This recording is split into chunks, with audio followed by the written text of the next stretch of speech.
అంటే కొన్నిసార్లు దేవుడు ఇక ఏమండంటే ఇక ఏమి అనడు, చెబుతాడు సేవకుల ద్వారా. వినలేదా? రెండవసారి చెప్తాడు, వినలేదా? మూడవసారి చెప్తాడు, వినలేదా?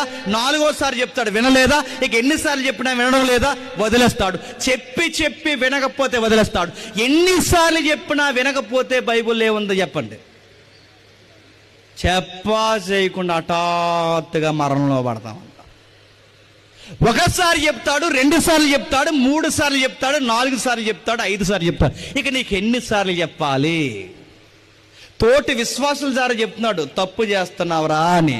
నీ సేవకుడి ద్వారా చెప్తున్నాడు, వాక్యం ద్వారా జాగ్రత్తరా అని. నీ పొరుగింటోళ్ళ ద్వారా చెప్తున్నాడు, జాగ్రత్తరా అని. ఈ రాత్రి లాంటి సభలు నాలాంటి గెస్ట్ స్పీకర్ ద్వారా చెప్తున్నాడు, జాగ్రత్త, వాక్యంలో భయభక్తులు ఉండాలి. ఇన్నిసార్లు చెప్పినా నీ బుర్రకెక్కకపోతే ఒక రోజుకి ఏం చేస్తాడు చెప్పండి? చెప్పడం మానేస్తాడు. ఇక చెప్పడా ఆయన గూర్చి ఇలా రాశాడు బైబిల్. ఏమన్నా తెలుసా?